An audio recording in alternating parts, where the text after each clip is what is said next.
I think everybody's starting to come in, so that's great news.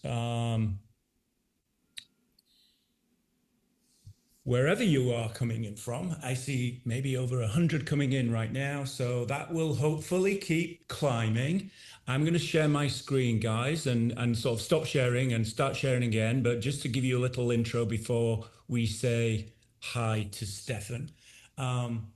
Yeah, hello again. If this is if you've been to a few of these, we appreciate the fact that you would give us some of your time. We know that obviously, the world is very busy, and we enjoy it when we can get together and just have a little natter and see where it goes. Known and Known is just a kind of a personal project.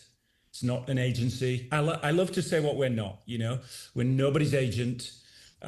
We really just enjoy this idea of bringing people together and great guests who can kind of like give us some of their thinking, their world. My name's James Sommerville, and maybe some people in the audience I already met. And today's guest, friend, designer, someone I've known many years and not spoken to for a while, but Stefan Sagmeister probably needs very little introduction. I think it was amazing to see how many people registered for this particular talk.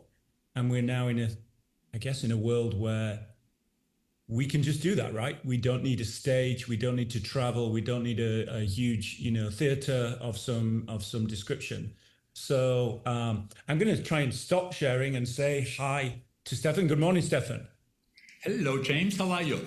I'm great, thank you, and I appreciate the fact that you would join us for one of these little talks. And let me try and stop sharing so everybody can see you and I together. And I'll see if my camera is tilted in the correct angle. So, Stefan, you are in New York. I'm in Atlanta. You're European. I'm European. We both find ourselves on the East Coast, Eastern time zone. How's life in New York for you at this moment in time? I know you're building up to something. We're going to leave that to the end, but just generally, how's the summer been going for you?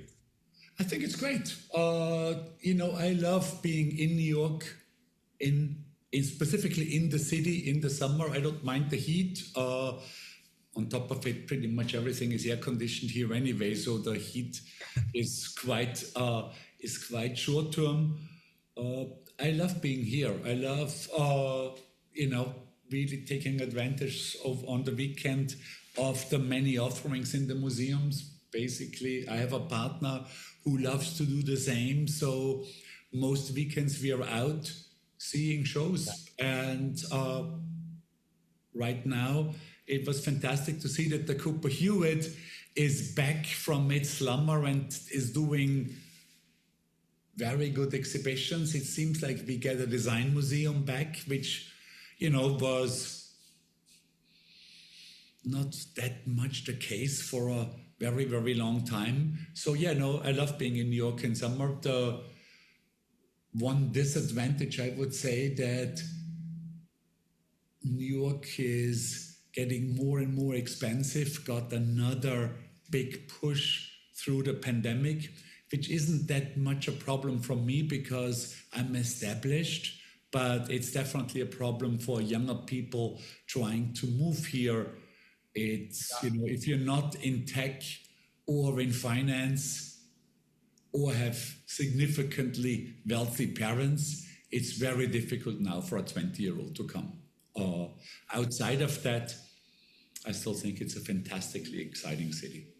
Of course, and the energy and many other cities like that in the world. Well, maybe there's nowhere like New York, but at the same time, other cities around the world. Speaking of which, everybody who's joined, thanks again. Why don't you just let us know in the chat where you are dialing in from? We're always kind of interested to sort of see the number of cities and towns across the world. And feel free, I have a bunch of questions for Stefan. I'll try to navigate. If you see me looking at my phone, it's purely because, my team is sending a few interesting questions from the chat, and I'll try and sort of like sneak a few of those questions in as well, spontaneously. But we're here to talk about design.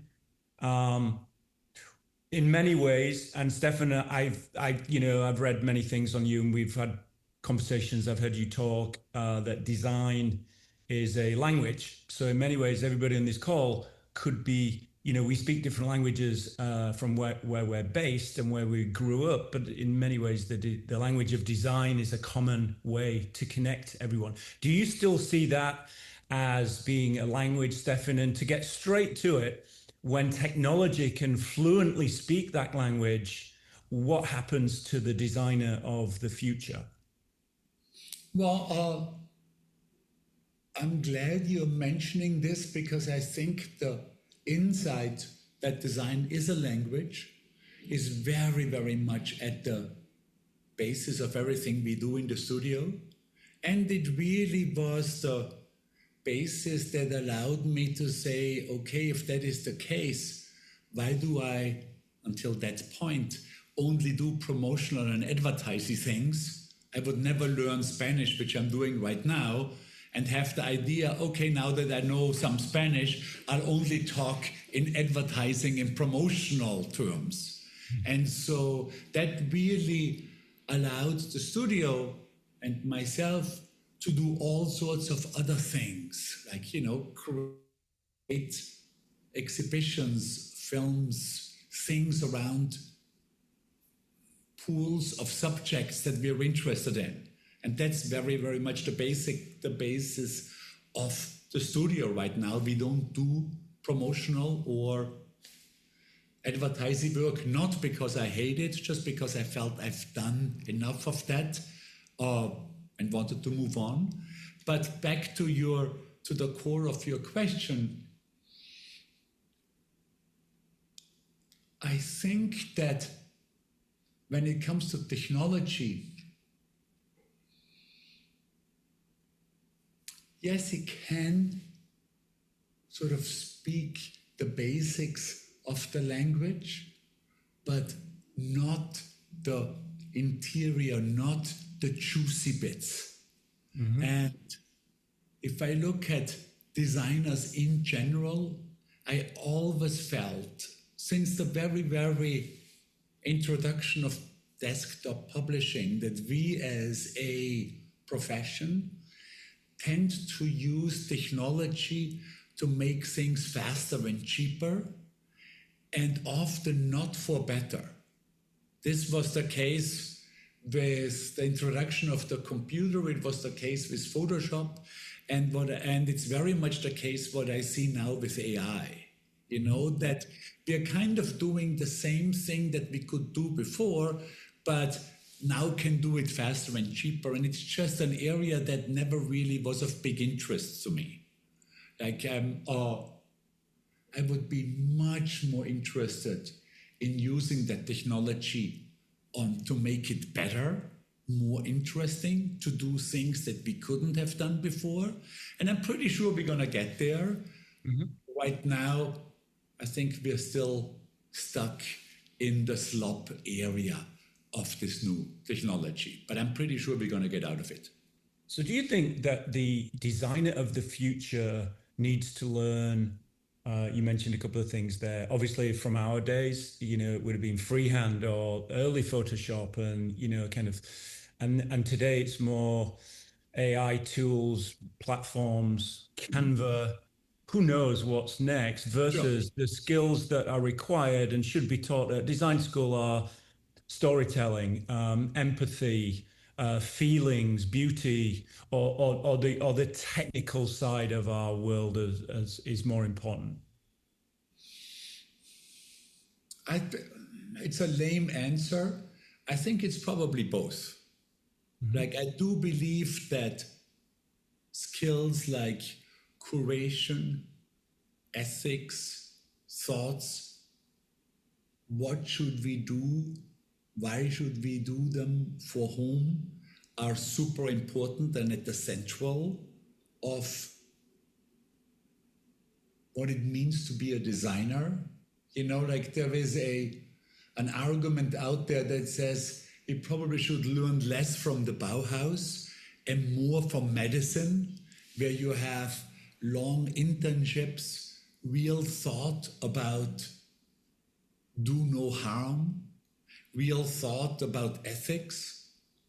And then I'm sure at the very center of it will be this idea of being able to have taste and being able to really defend that taste, which also means that you will have to have some charisma in order to stand and have this opinion resonate with other people, be it clients or be it team members. At the same time, I do believe that the new technologies, and many of them are actually quite easy to learn, some of them are quite hard to learn, will be part of it. Meaning, I think the most close resembling idea I imagine would be the situation where you had, guessing-wise, about 50,000 artists working in the middle of the 19th century, let's say 1870, when photography came in. And these 50,000 artists worldwide had serious anxiety about losing their job, because so much of their job was representation. Paint landscapes, paint portraits, show how foreign lands, there was exoticism, how foreign lands looked like. And photography came in and did that job better and cheaper. And if you fast forward to now, there is roughly, another guess, 5 million artists working today. So very clearly those 50,000 artists didn't lose their jobs. There's many, many, many more working today. Of course, there's also many, many more people alive today. But it would have been absolutely impossible in 1870 to imagine that art will be sharks in formaldehyde tanks, balloon dogs made out of stainless steel. That's a very far step from realistic, romantic landscape paintings. And you probably, the artists who insisted on painting realistic, romantic landscapes, many of those actually did lose their job, but many evolved. So I would say, and from today's perspective, many evolved to do something much more interesting. Meaning, I work a lot with 19th century paintings, a lot. But of course, I think that the art world right now, the contemporary art world, is a much wider and much more interesting field to be in than it was in the 19th century. So my guess is that the design world is moving into a similar kind of direction where the interesting things to work in are yet to come. That's a great positive point for us all to remind ourselves of, that the best is yet to come, in that sense, that we haven't, we're all somewhat nervous. And I love to look back at that original work prior to photography as well. As you know, I worked at Coca-Cola and I used to rummage around in their archives, and the hand-painted advertising. I remember Santa Claus, that was a very famous kind of painting or painter, but interestingly, he couldn't paint the bottle. So that went to a different artist who was a bottle expert, and things like that, and how we all kind of share and, kind of collaborate on projects today. Do you still, as I ask this question, I'm going to share my screen and click through some of your work as well. But my question is fairly simple. Do you still sketch as part of your process? I can show you. Today in the morning, but literally just before this call, actually, even as I was waiting in the window in this thing, I sketched out some ideas for a very fancy coffee machine from Italy that I may or may not ultimately design, but I'm having a call with them next week, so I'm trying to somehow get ready for it. Yeah. That's great. Well, I mean, I'm sure you're on NDA and all those kind of fun things, but just to be able to sort of understand that at the very beginning, like most of us, like, and that in itself is I know that we all know that AI and technology and, Adobe and Canva cannot remove that from us, maybe Procreate or some others on a laptop, on an iPad, but I'm going to share some of your slides too. I think, it's always great to talk around. I'll just click and I'll stop sharing and we'll talk about some more questions, or you just, some of the stories. We love to hear some of the things behind the work. Yeah. Everybody's very familiar with that final piece of work that, travels in many ways. Anything that you could tell us around any of these that you think could be also interesting part of the story, the making of? I mean, when you're looking at this one, this is the cover of our second book called Things I've Learned in My Life So Far. And it's an important project for me because this was really the first project, the very first one where I thought design is a language. I need to use it for something else than promotional things.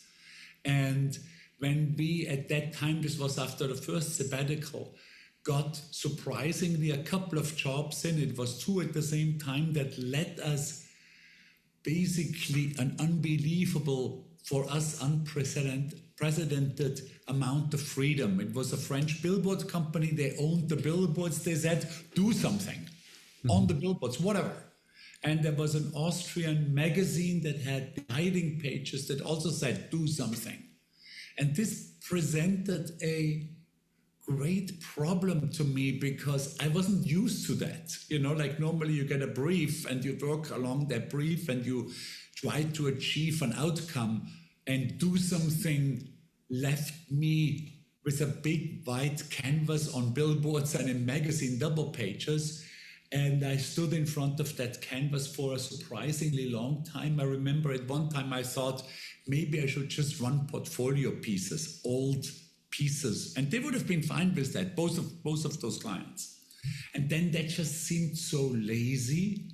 And ultimately I found a list in one of my diaries that had that subject header, Things I've Learned in My Life So Far, that exactly header. And it had at that point, probably 15 points in it. One of them, I think the first one we did was, everything I do comes back to me.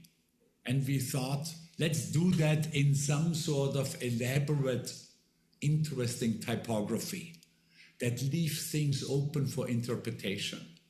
And the one for the billboards was Trying to Look Good Limits My Life. And we did that as billboards. At the time of my doing, it sounded kind of self-involved. Who is interested in the shit that I'm writing in my diary? And then it was very surprising that we got an unbelievable amount of positive feedback. Those billboards and those double pages were re-reproduced in magazines all around the world, meaning dozens of times. And I thought, there is something in there. There is some interest in there. And then we made a whole bunch of them. Then actively tried to talk our clients into allowing us to use their media to put these on without putting their logo on, because I was very much aware that if there's a logo on it, it will take on a different meaning. And ultimately designed the whole book with only those things in it. And that book was successful also. We sold many tens of thousands of those.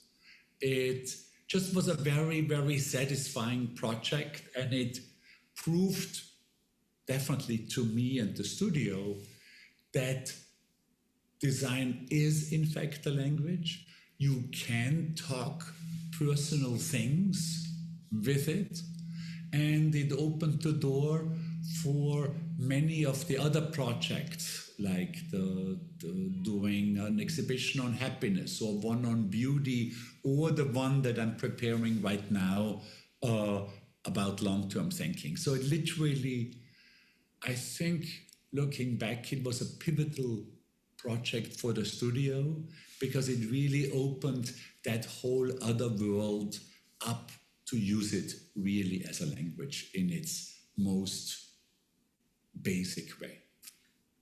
That's great. And for your, when you are approached to consider to take on a new project, you mentioned that maybe now as you're established, you can focus on other things beyond just kind of the traditional, let's just call it brand assignments for clients. Do you have a mental process or a way of deciding if a project feels right? I mean, for me, I have these four words: F. You know, will it move me forward? Does it sound like fun? Fame, in other words, will people talk about it? Will people care, to be honest? And is it financially viable? Because you make a living from what we do. And I try and sort of work out in the beginning if there's any, any of those. Nobody knows. But do you have a process? And I'll keep clicking through pieces of work to keep the visuals flowing, that you follow before you engage in a new project? Well, the process changed a lot in the time that we still did commercial work and the time we don't. So when we still did commercial work, it was pretty simple. It was, would it, not so unlike of yours, a little bit different. We said, is it a project that has, like, let's say, is it a product or a service that has a right to be in the world? Would we use this product ourselves happily? If it wasn't, we wouldn't do it. Is the client, are they people we want to spend time with? Are they interesting people? Do they have a budget and a time frame that makes sense? That basically was the thing. Now it's very different because we say no to all commercial work. I myself haven't done anything commercial in many, many, many years. So when we get a commercial possibility, I give it to design companies that I love, some of them to my former partner Jessica, but also to people who used to work with, or people, ex-students that were particularly fantastic. But here and there, we still get offers to collaborate, meaning that there is a client, there is a company that says, oh, wouldn't you want to design some glasses for us? Or right now we're doing a sneaker. And then it just depends. Obviously the first question is, is it a kind of project where I can put the content that I'm interested in right now on it? With a sneaker, it was yes.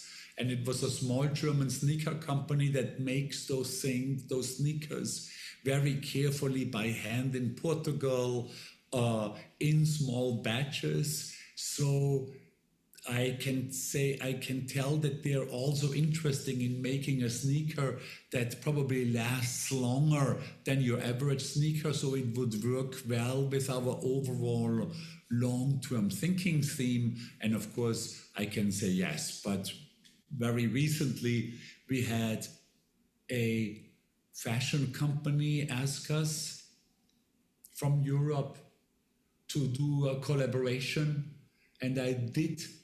It sounded interesting enough to have a Zoom call, and it just seemed we weren't aligned. Like that they were more conservative, they wanted something very basic that I just didn't think my content would rest that well on it. So ultimately, I declined. And therefore, and I love that little story there, that, if it isn't you, if it doesn't feel like, when I say you, your studio, your identity, you may also politely decline. Do you think that designers design today for, of course, I mentioned we're all here to make a living, so let's Yeah. put that aside. But when I go on, sometimes I'd just like to kind of switch off my algorithm because I just think sometimes, I'm following similar things, whether it's personal things or work things or illustrations, and all of a sudden it's flooded. Do you think that designers are designing for designers, the consumer who will buy that product in more traditional sense, the algorithm, the client, the brief, what is the sort of, what do you think that the designer, or should they be designing for herself and himself to have their identity as part of the process? Well, if you're doing commercial design, I think you should design for the client. And, let's say when we talk, just because the feelings cover is there, I always thought that it's super important that David Byrne's fan base would like what we are doing. Mm-hmm. And hopefully also go beyond the fan base he already has. But I would say that if we designed this cover, and I think it's a good cover, but it turns out that David Byrne's fan base thinks it's a really bad cover, then I would change my mind and think it's a bad cover too. Like, I do believe that in the world of commerce, that this is important. Mm-hmm. There is specifically in design and even worse in advertising. The way you get rewarded as somebody in that space is by winning awards. Like if you're working as a creative director in an ad agency, mm-hmm. It doesn't really matter if the work that you do works, meaning sells the product. For your own advancement, it is much more important that you're winning Golden Lions in Cannes. That's how you get ahead in the world of advertising. And I do think that this is idiotic and very juvenile. It's ridiculous. I also think that that's at the very heart of the downfall of advertising agencies, because clients, it's basically a selfish profession. But outside of that, of course, it's somewhat of a different game. But even outside of that, let's say when we design exhibitions, we design it for the general public. We don't design it for other designers. Mm-hmm. I also think it's more difficult. I think it's more difficult to design something that is good for a large audience. It's much easier to do it for a tiny audience. Even with the album covers, it was that way. It was much more difficult to design a good cover for the Stones than it is to design a good cover for, I don't know, a speed metal band where I'm friends with the singer. Mm-hmm. Because the Stones have a much wider audience. There might be 10-year-olds in the stadium as well as 80-year-olds. I just think it's a more difficult task to achieve. And so even outside of the commercial world, I would want an exhibition to be visited by as wide an audience as possible. It's also important to me that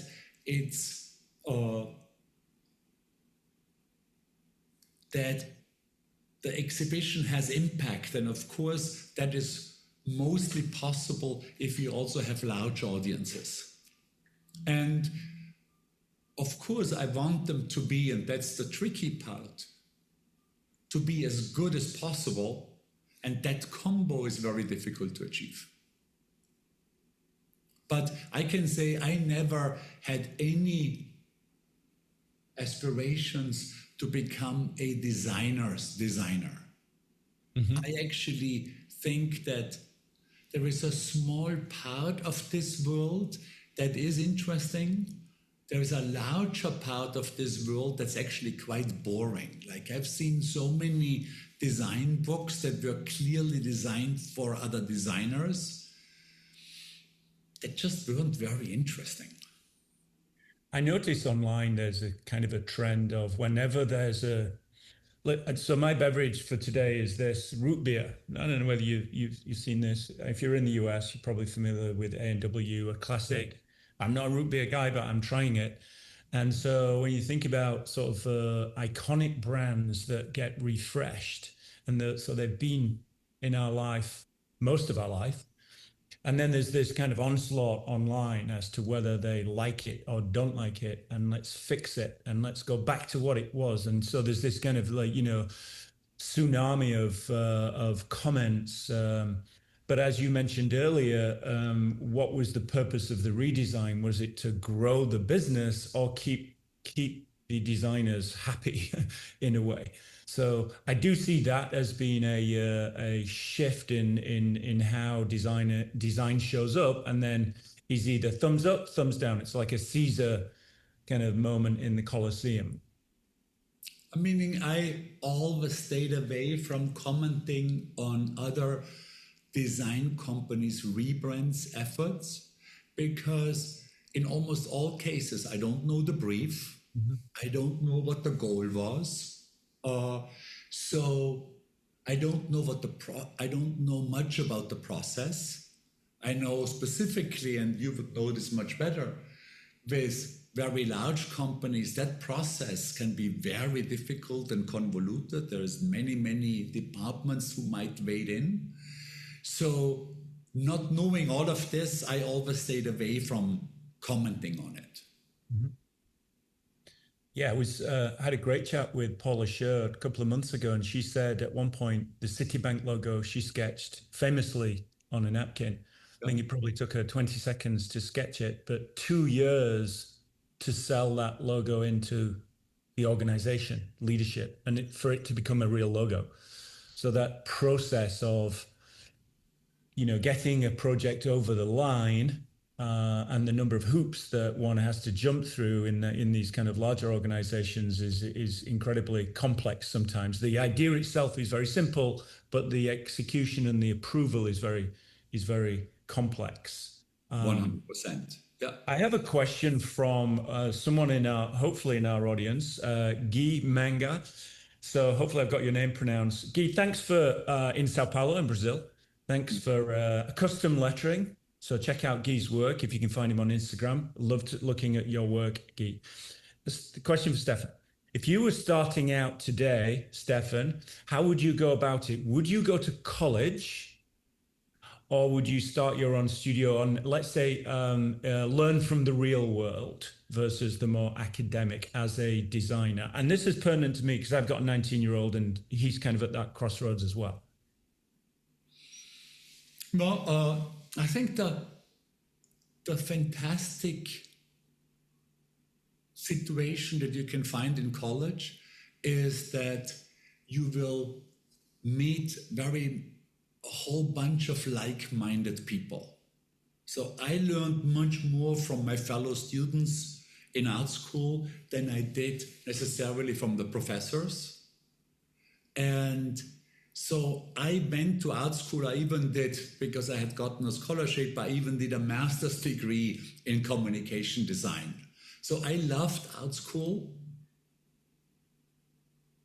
Yeah, I enjoyed it very much. Mm-hmm.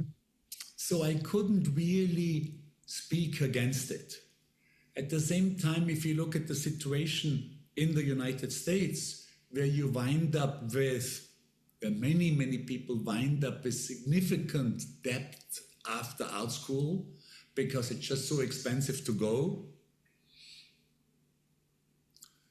That becomes, of course, questionable, because many students, after having been to art school, are then forced into a high-paying job to have any sort of chance to pay their student loans back. So one possibility would be to look into European art schools. I mean, I would say the schools in Europe are just as good as the ones in the United States, but because they are financed in many in many countries by their governments. Even for foreign students, it's much cheaper to study there than it would be in the States. So you wind up with much lesser debts. European cities are often more livable or easier to live in than US cities. So I definitely would look into that route. I think the idea that the education of the future, we all know, is changing in some capacity from being small child through all the way through to further education. It's going to be very interesting to see how that shift over the next 5 years. Would you like to live to be 100? And if you would like to, we would like that. What do you think that looks like? It doesn't matter how many years you are away from that. It's just that distance when everything is moving so quickly. Well, I can say this. I definitely would love to be alive when I'm 100. Probably even more when I'm 120 because, I am 64 right now. So being able to be around in 50 years from now, I think would be super interesting. Now, I'm not going to be alive at 120. I actually did an online longevity form filled out, and it said I'm going to die with 89, given my lifestyle, how healthy, blah, blah, blah, blah I am. So I won't be around when I'm 100, if that internet test is correct. But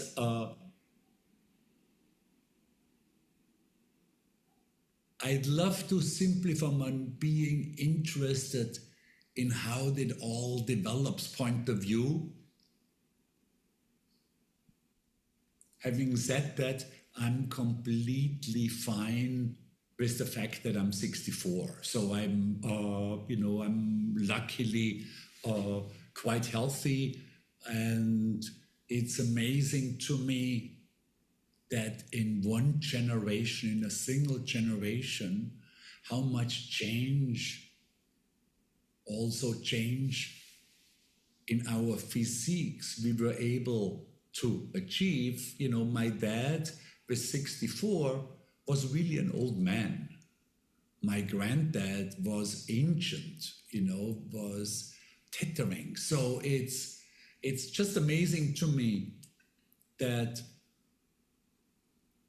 within a generation, the very, very feelable change we went through. Worldwide, I think we went from, in the past 100 years, from an average age of 36 to now 72. So basically, we doubled worldwide how long we are on this earth. And in that same topic, and there's a question from David Matos. Thanks, David. I'm going to kind of paraphrase a little bit the idea that does graphic design age poorly or wonderfully, beautifully? When we look back, and when we will look back when you are 100 and you will look back. Is that something that we can tell the age of someone, or roughly by how they look? Can we tell the age of work? And is that something that is important for us to sort of keep those decades of styles in many ways as part of our education, as part of our inspiration for what young students may look at tomorrow, as well as when we look back at work that is 20, 30, 40 years old now, or even older? Well, clearly design ages beautifully. I mean, if I go back 100 years, that would get us into 1926. So it would be the end of Art Deco, of Jugendstil, towards the, but depends on in which country you look at. It was definitely the end of Art Deco in Vienna and in Paris. It probably was the beginning of Art Deco in Miami. Both the results are still very, very much prized and very much appreciated today, both in graphics, fantastic posters, giants, from, you know, I don't know, Josef Hoffmann to Mucha to, but also I would say in product design and in architecture, very, very much the same thing. So, and I have no reason to assume that it wouldn't be the exact same, that the same would be true for graphics that we are producing now when you look at it from a point of view of 2126. I'm sure that there is there would going to be a special love for what we are creating right now. I love that. Rachel Gojal is on the call, and thanks, Rachel, for your question. Previous guest on this session. And Rachel's question, just straight up, anything fun and new to share about your clothing line experiments, Stefan? Yes. So a couple of years ago, we did 12 pieces of clothing. It was, you know, 3 shirts, 2 coats, 2 sweaters, a hoodie and a trainer, couple of t-shirts, couple of regular shirts, 12 altogether. And we produced them in New York, 100 each. And I can say that we sold all of it. They're gone. But it was a total pain in the ass. They were just, like, I never wanted to become a clothing designer or create a company that does this now on any sort of large scale. And it turned out there was an unbelievable amount of processes and work that really wasn't enjoyable. You know, like the selling of it, the sending the packages out, or the organizing of sending the packages out. At one time I found myself spending 2 afternoons figuring out the import rules of clothes from here to Mexico, because we had an exhibition in Mexico and wanted to create some sort of pop-up store in Mexico. That was just a pain in the ass. It's like, it's work that's interesting if you want to create a clothing line that becomes big, but that was not my goal. So I think what I've learned from it is that I'm much better off collaborating with existing entities on things like that. Hence the sneakers we are doing right now. That's so much easier because all I have to do is design it, and I send them the mock-ups, or in this, literally just digital mock-ups, and they are internally really responsible for the production, for the PR, for the selling. And I can just here and there answer an email and say, oh, this color might not be quite correct, but the heavy lifting is really done by them. And I think that really is the model that I'll continue to work, hopefully continue to work in the future. If there are companies out there willing to collaborate with me, much, much, much better than doing it all myself. The clothing we really produced and sold ourselves.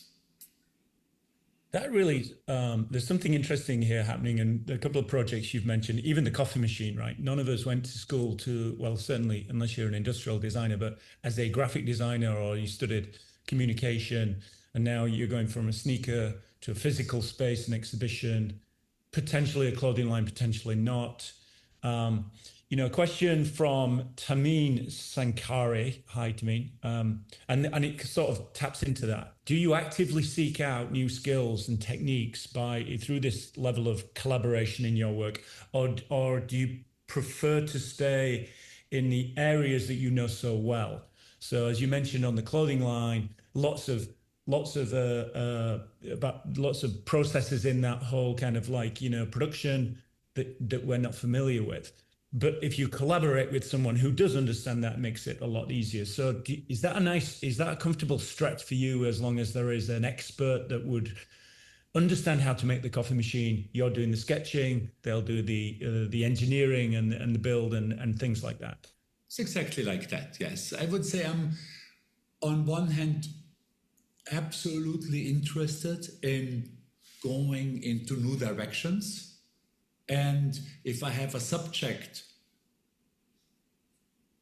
let's say right now, which is really long-term thinking, I wanna apply this message, this content on as many different media as possible, be it in videos, be it in installations, be it in exhibitions, be it in products. And I found certain areas still doable and certain become difficult. So I can, for example, like we made a film on happiness, a full-length feature film. Mm-hmm. And I found that to be surprisingly outside of my skill set and very frustrating for a long time, because in design, or definitely in graphics, but I would say in design in general, if I'm stuck or if I'm doing something and I can see, okay, this doesn't work, I normally have 4 or 5 strategies that will allow me a chance to get out of that hole.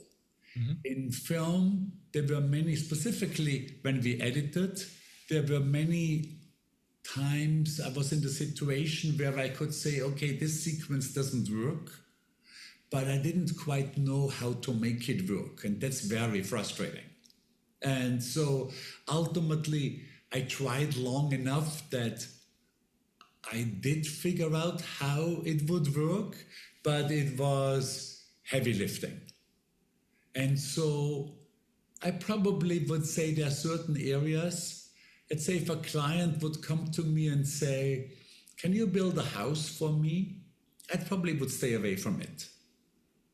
Simply, or I would definitely would want to have an architect collaborator who would be very much willing to take my sketches and realize them and tell me this doesn't work and that doesn't work. I wouldn't want to do something like this on my own, because if the skill set is too foreign, I found it to become too frustrating. But if it's close enough, then I think it's liberating and fantastic, and you can try, meaning we tried our hands at furniture and all sorts of things. But I also have to say, both, let's say, in film and furniture, I'm trying to keep it graphic language related. It wouldn't make sense for me to design a classic basic couch, because there's so many classic basic couches out there. For one thing, it doesn't need me, but I also couldn't really bring what I know from graphics into that realm. So the furniture we designed is very graphic. Like I tried to bring my skill set in the same way that the documentary that we ultimately released was very graphic designy. And I made sure that it is, because I knew I wouldn't have a chance to compete with a straightforward, documentary film about a certain subject. So there's that little piece of you and your, I guess, training, natural skill being passed, whether that's a physical, a sneaker, coffee machine, whatever that may be. The graphic identity can still live in those other worlds. Exactly. A question here from Keshav. Thank you, Keshav. What are 3 essentials you look for in a great client brief? And maybe Keshav is writing a brief today, and or maybe she needs to look for these things that excite you, or strategically kind of give you an insight that you want to take on that particular challenge creatively? Is there anything that, because obviously we've all seen 1,000 briefs from clients and they vary, shapes and sizes, lengths, words. Is there anything in those many briefs that, you know, kind of spark kind of ideas or get your attention regarding, it comes back to the thought of, I really want to engage in this project and there's a reason for that? I mean, I have to admit, I haven't looked at a client brief in many years because we don't do commercial work, so I'm not briefed. I would say from the time before that, it being very short is super important. It allowing us to make the results helpful for somebody and make it delightful for somebody. I think short, helpful, and delightful. By helpful, I mean it could be a quick sentence. What is this supposed to do? Mm-hmm.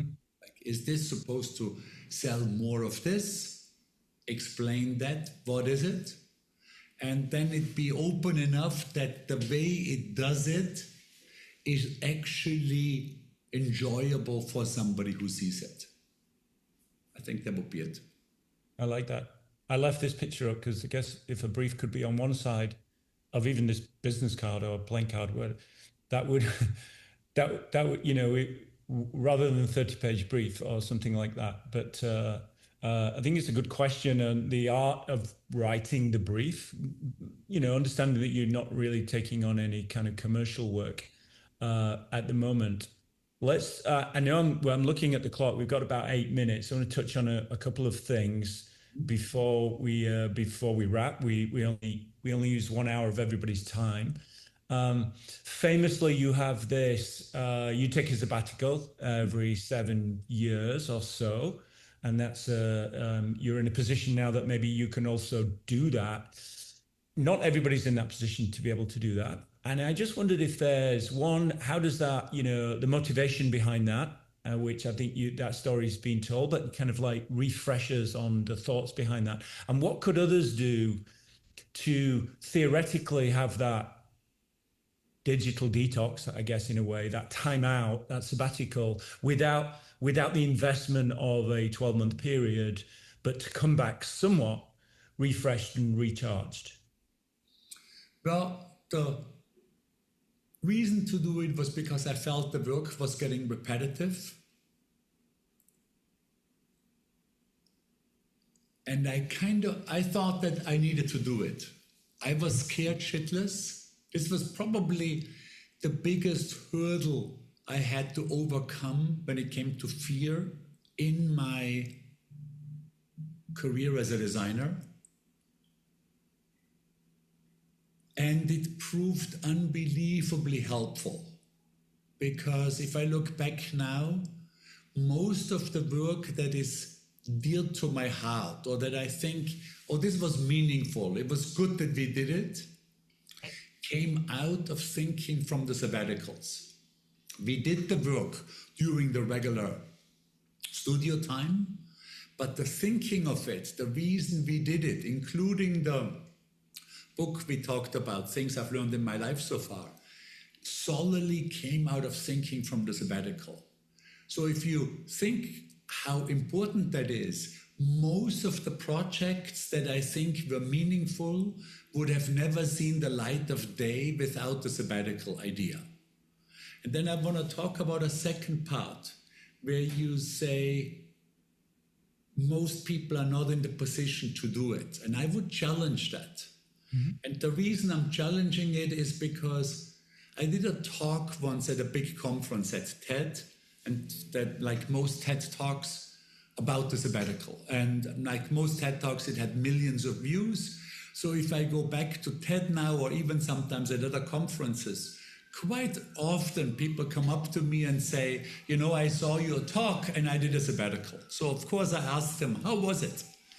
And I can say that basically everybody answers that questions with glossy eyes.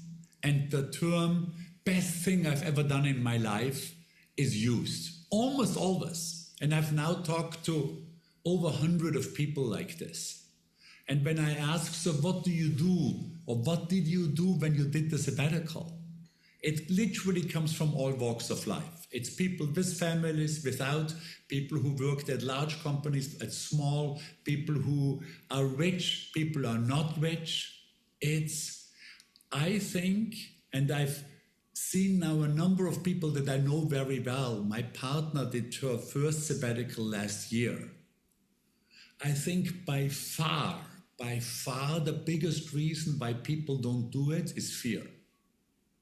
That's all of the people that did one and all of the people that didn't do one have that in common. It's fear of the unknown, fear of the future, fear, how can I do this? What will happen afterwards? In my case, the fear was, I had just opened the studio. We've made it successful. We've done it for 7 years. We had clients and we had the kind of clients that we wanted.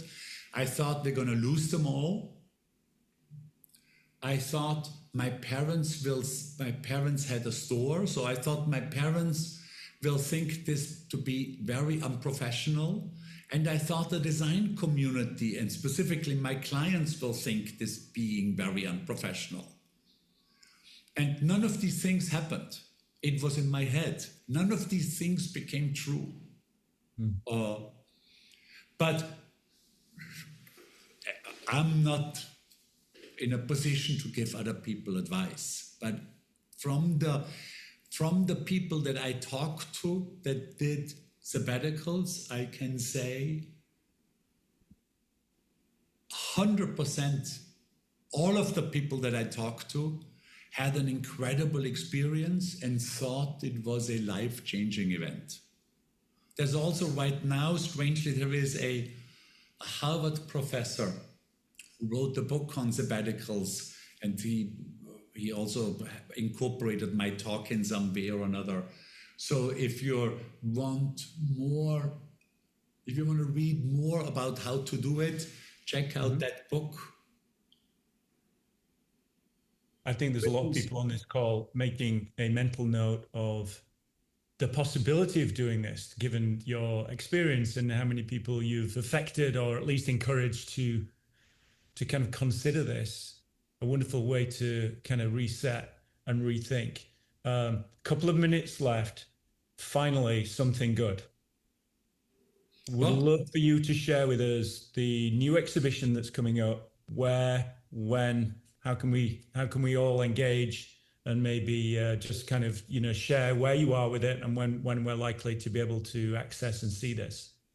So it's a subject I've been working on for the past 7 years. It's literally at the core, it's the idea that there are two ways to look at the world. Short term, like all media with a short news cycle, traditional and social looks at it. And the outcome is almost always negative. Because if you look at the world from a short news cycle, catastrophes, scandals work super well in that cycle and get preference.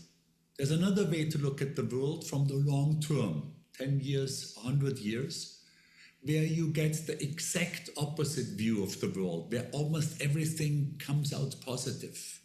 And because the short-termism has serious consequences, one being that a majority of young people around the world think that humanity will end during their lifetime.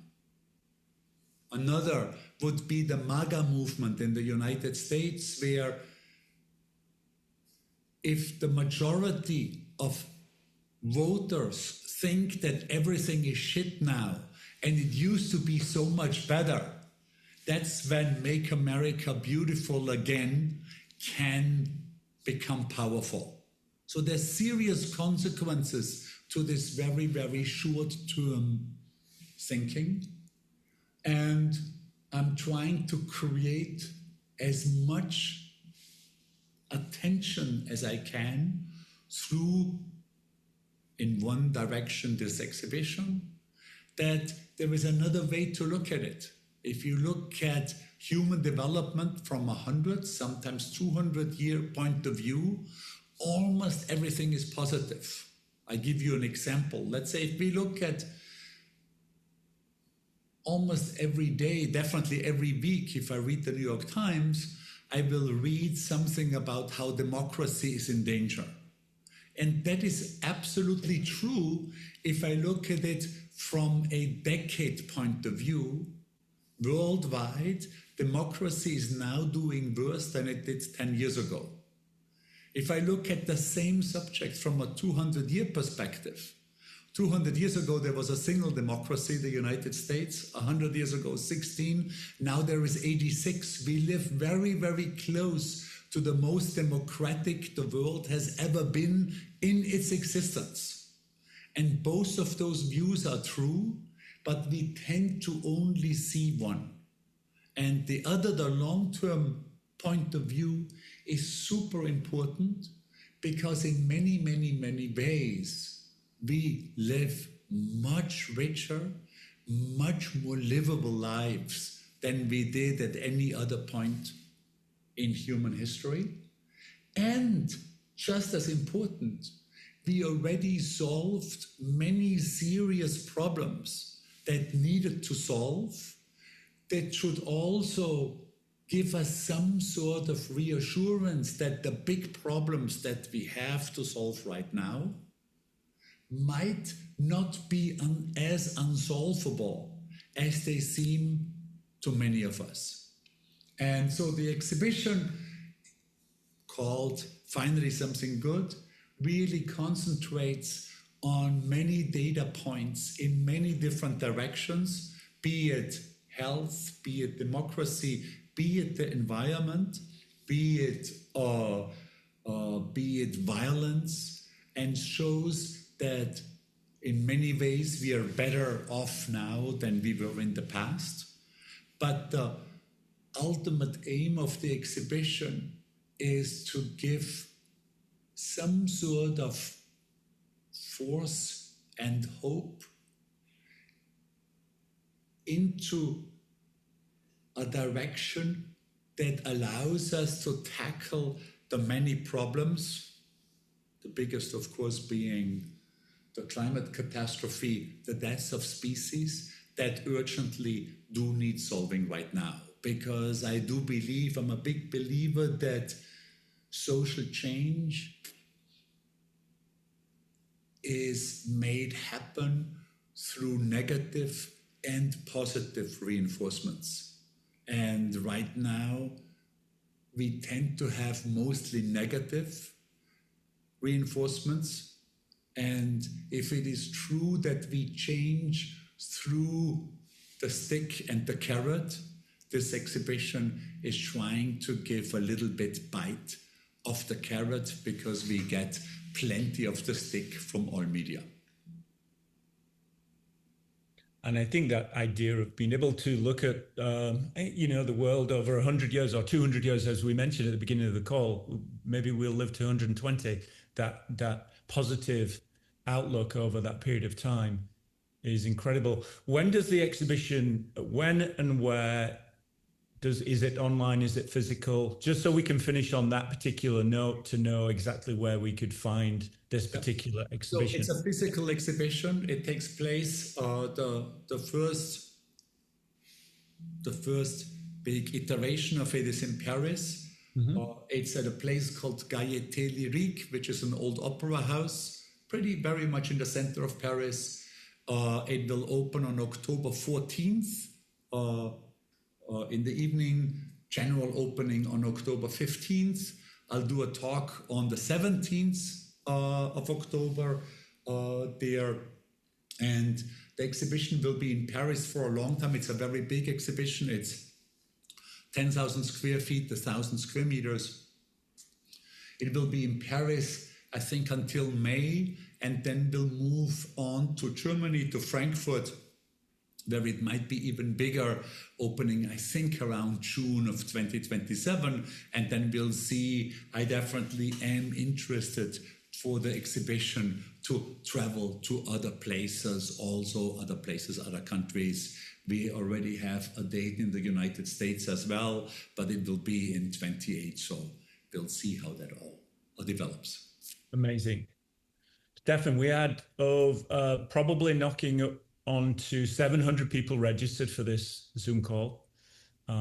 Your words are very inspirational. I don't know if you want to say hello to everybody before I close down, but it was just amazing to be able to just have this little intimate conversation with 600-700 people also kind of sat alongside us, I'd like to say. Well, thank you so very much for tuning in from wherever. I hope that there weren't too many that came in through very inconvenient times. You know, for James and me, it's very easy. It's like from 11 in the morning to 12. I appreciate the time differences, and thank you so much for being part of this. It's a pleasure talking to James and to all of you. Thanks for the questions as well. Great, Stefan. We're one big family, and we appreciate you, your time, and everything that you've shared with us today. Thanks to everyone on this call. I'm going to close down. We've gone slightly over. I do appreciate you sticking around. Our next speaker is in 3 weeks. Matt Voice, typographer, illustrator, animator, and he's going to kind of talk to us about some of the things in his world. So again, thanks, everybody. Have a wonderful rest of your day, evening, morning, lunchtime. And Stefan, thank you. I'll see you soon. Thanks a lot. Thanks, James. Bye-bye, everyone. Thank you.